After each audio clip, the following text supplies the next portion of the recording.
1, 2, 3, 4, 5, 6, 7, 8, 9, 10. And that, you know, he was a philosopher, and he criticized a lot of other philosophers before him.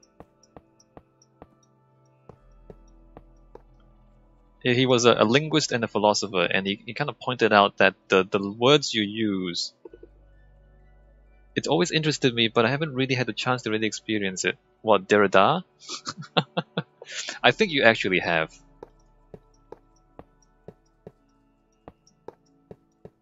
Because a lot of Derrida's concepts have become mainstream postmodernism. So a lot of the postmodern humor that we find in the media today really had its roots in Derrida's criticisms of language.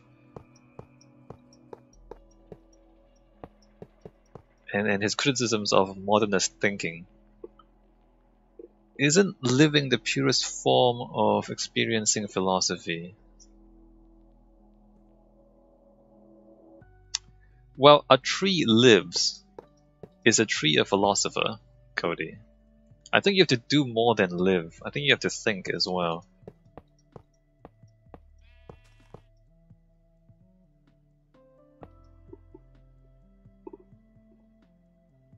You know, Greek philosophers, but that's really it. I mean, if you're interested, try Jacques Derrida. He was a troll, so it's pretty interesting. He trolled other philosophers. It's actually pretty funny. 1, 2, 3, 4, 5, 6, 7, 8, 9, 10.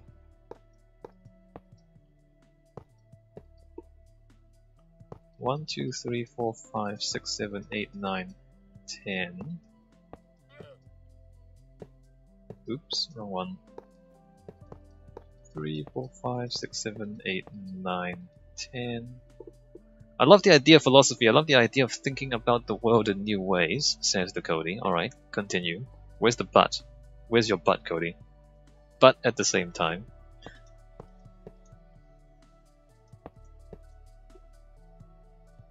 Derrida's pretty advanced, at least undergrad knowledge and training, I thought. No, you can just read it. I mean, if you read him, you won't get you won't understand everything, but you can kind of get the gist of what he's trying to say. No, Derrida is not that complicated. Well, if you like puns, Derrida is not that complicated.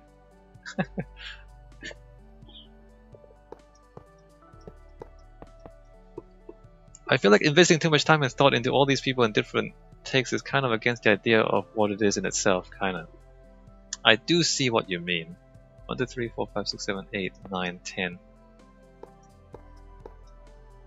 But you know what? Derrida was like that too.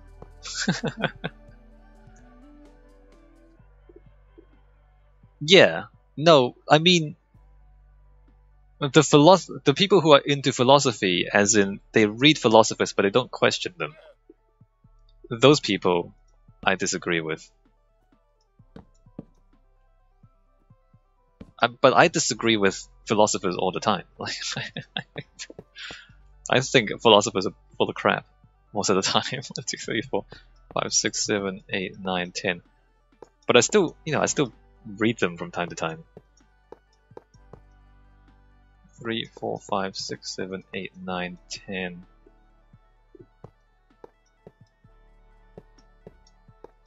One, 2, 3, 4, 5, 6, 7, 8, 9, 10.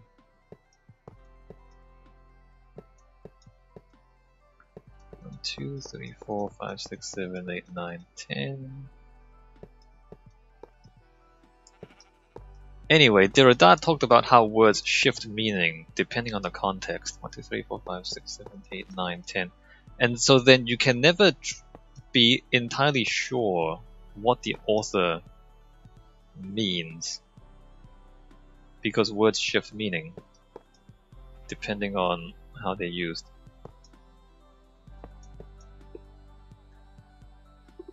I guess in a way I'm a natural philosopher, but I'm really not. Just think about things and have my own views, interpretations best I can. I like reading a thing here and there, but too much just saturates me. No, that's fine. That's fine, Cody. I mean, I'm not suggesting you should like read all of the philosophers and all the books. I'm just wondering if you want to maybe pick up a little bit of Derrida and have a flick through.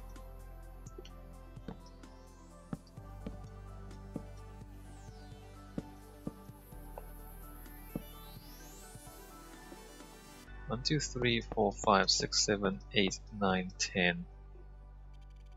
Yeah, yeah.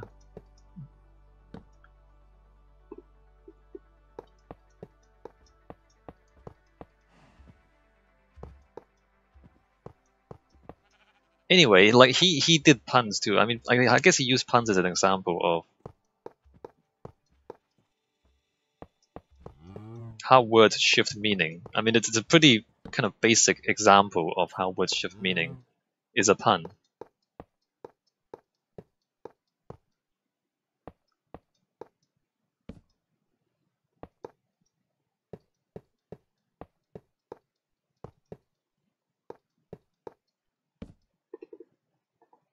Another reason I think people dislike puns, though it's in the same vein as strong language skills,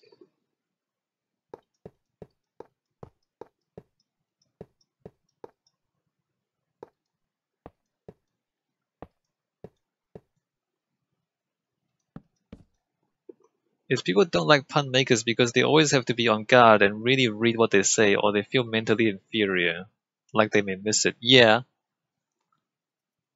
yeah. I mean, it does demand work. Like it demands them to be thinking, which I mean, what you're saying, Cody, is that some people just don't like thinking, which is a little mean to those people.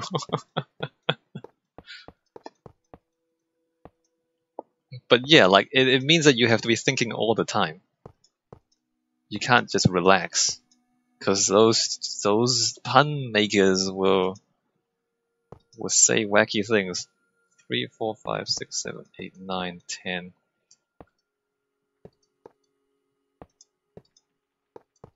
3, 4, 5, 6, 7, 8, 9, 10. But see, I mean, we're coming back to this assumption then.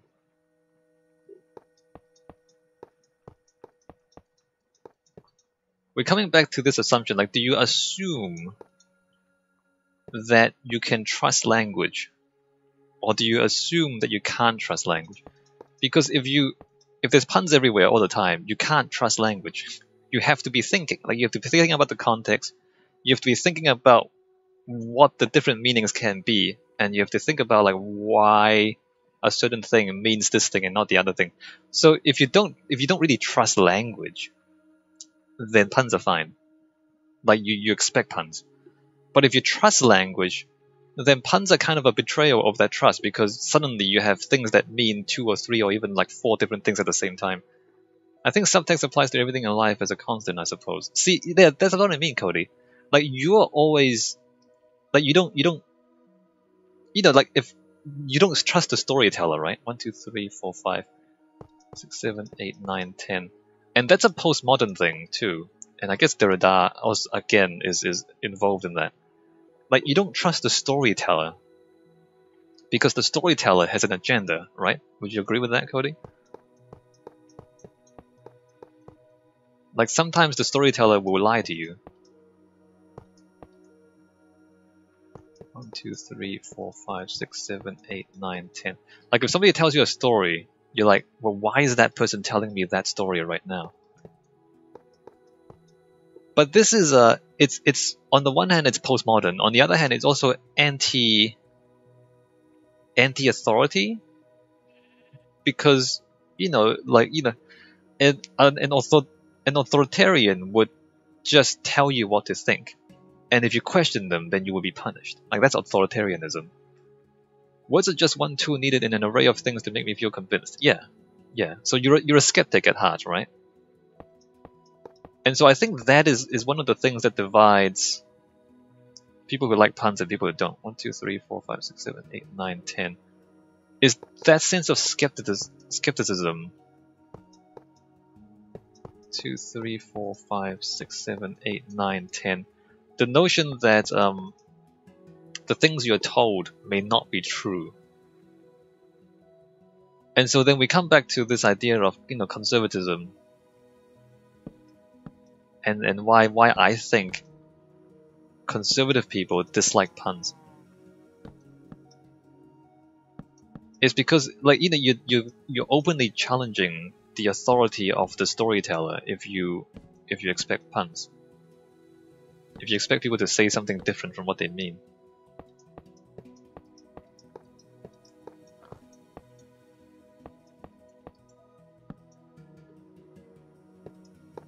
One, two, three, four, five, six, seven, eight, nine, 10. I mean, imagine. I mean, look, I might insult some people here, but if I read through the Bible, I'm not gonna take it literally.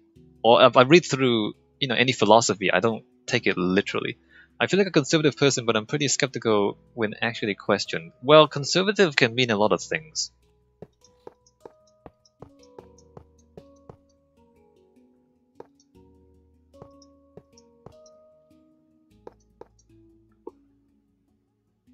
One, two, three, four, five, six, seven, 8, 9, 10.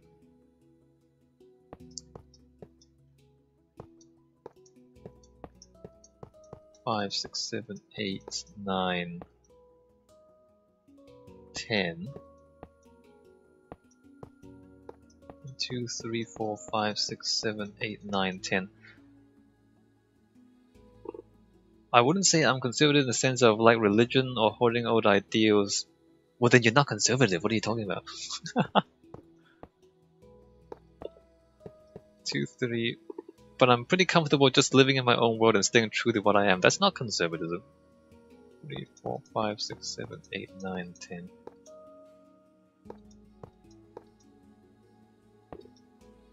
That's what conservatives to me. Okay, well, 2, 3, 4, 5, 6, 7, 8, 9, 10. Do you like learning though? Do you like new ideas?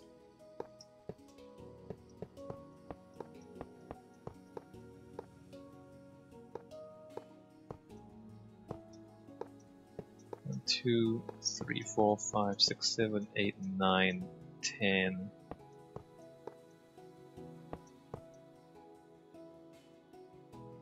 That's a little bit. Oh no, that's fine. I'm always up for learning, though I admit I'm pretty lazy. I think we all are. 3, 4, 5, 6, 7, 8, 9, 10.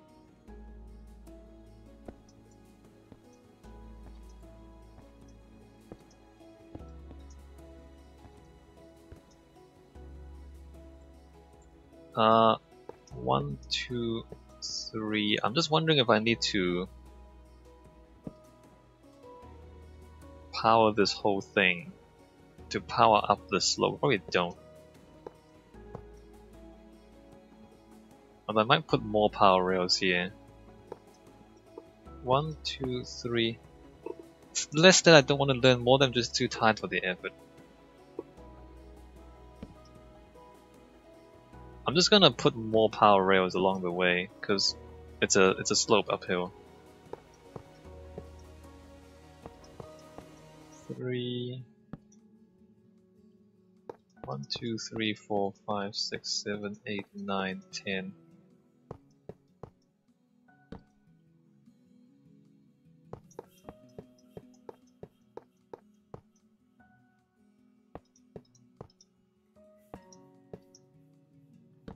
I mean, look, if you're expecting puns all the time, somebody tells you to do something, you'd be like, maybe you mean something else.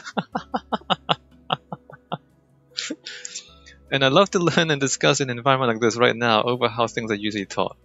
Yeah, no, you're a thinker, Cody. 3, 4, 5, 6, 7, 8, 9, 10.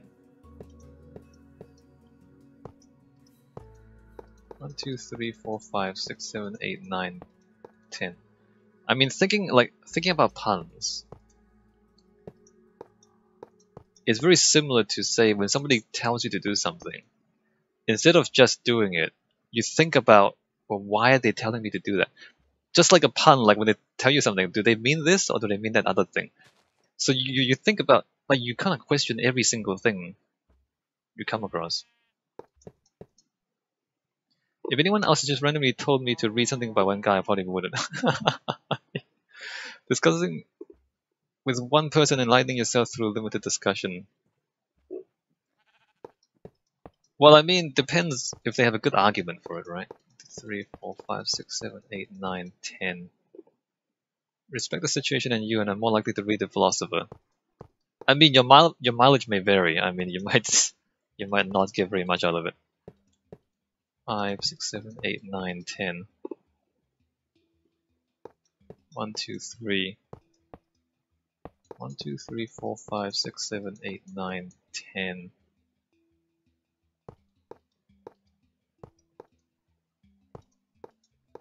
2, 3, 4, 5, 6, 7, 8, 9, 10.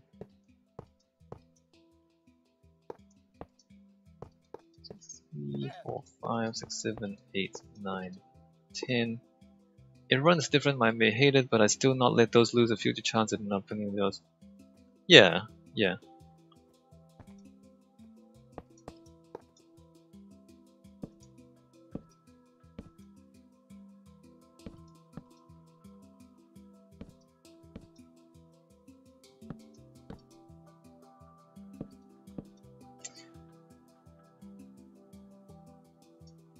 But at the same time,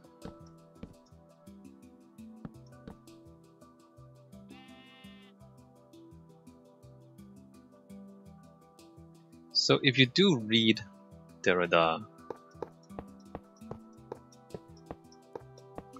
I wouldn't initially listen to any opinions. Once you get me thinking as well listening to you, I usually stick to the person. Okay. When you read Derrida, you might get the impression that it's no big deal. But you might wonder, why is this a big deal? If you get that impression, you have to keep in mind when he wrote it. And I say that because, as I said, a lot of the ideas of postmodernity has become really mainstream these days. Like if you watch The Simpsons, if you watch The Family Guy, like The Family Guy or like even South Park, like that kind of humor, that kind of postmodern humor, it's so mainstream now, like it's just everywhere. And even our memes, you know, memes used to be a philosophy idea. Like the idea that you can just kind of repeat an idea or repeat a word or an image over and over again until it becomes a part of the social consciousness. Like the memeing. People used to philosophize about memeing. But now we live in a world where every teenager is a dank memer. And so then, if you go back and read the philosophies about memes, you're like, but why is this a big deal? So you have to keep in mind the context, right? So they were thinking about this stuff before it became mainstream. And so, again, like Derrida, you might just think, well, this guy's just throwing puns out there. Like, why is this important?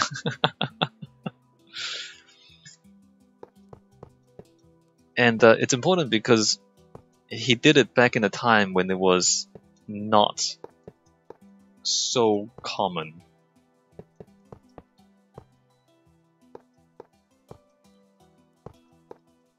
One, two, three, four. I think we just connect this, right?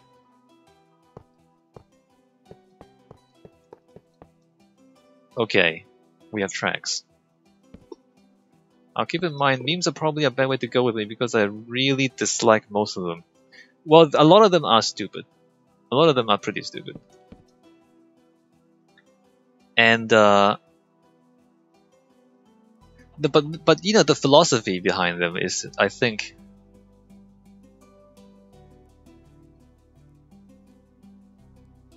I mean, there are a lot of forced memes. And even that part, even the forced memes is a part of the, I mean, it's a part of the thinking too. Like, the idea that you can force a meme and hijack people's thinking with bad ideas is forced memes. Usually the individuals I hear them from don't inspire much confidence in me. Memes are... I don't think the philosophers really endorsed memeing. I think it was more the case they warned against memeing. Because it's really... It's drowning out difference with really banal nonsense is a meme. Like you repeat the banal crap so much that you drown out good ideas is what memeing does. And so it's more something you warn against than encourage. Alright, we have a track. We have a track, and we're gonna ride this track. Yes. There are animals on the track. No, don't walk into the train. Alright, good.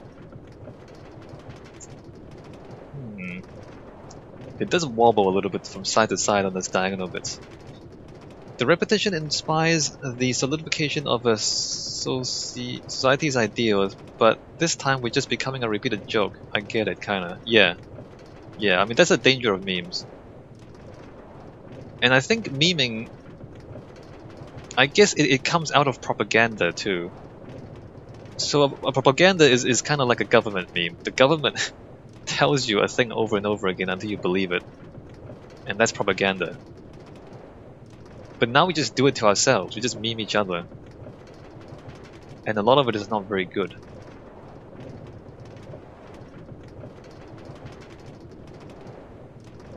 And the problem with postmodernity really is that it's all reaction, right?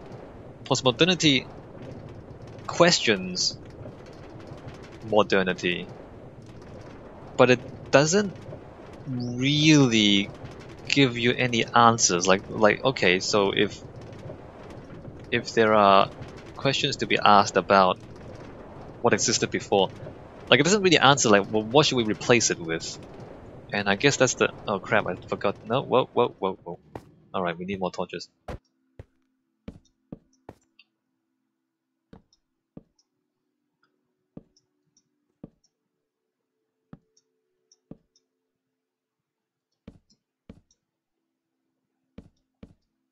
I wonder if memes will ever become...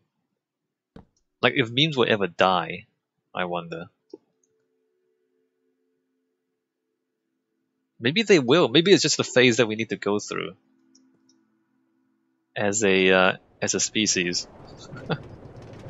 I like South Park sometimes. It can occasionally really make you think about something, and I usually wouldn't even give 2 cents to words, but most comedy shows... Alright, so... okay. It is a little overdone. I do agree. I mean, when they first did it, it was clever, but it is a little overdone now. I do agree with that, Cody. Also, I need to like end the stream soon because I've been streaming for almost 3 hours. Not quite. 2 hours, 45 minutes.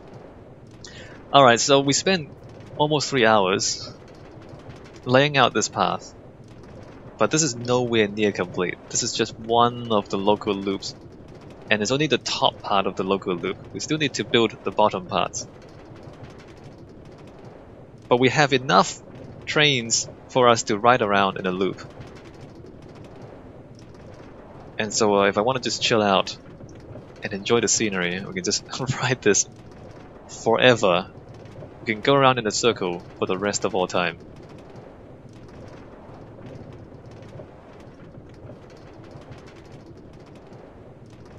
Alright, I think I'm gonna end the stream here. Although I'm having a lot of fun though, I'm just enjoying the scenery.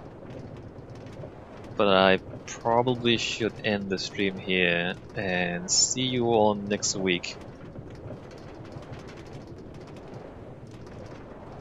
This is mesmerizing. I don't want to stop. Okay, I'm gonna stop. See you! Have a good week!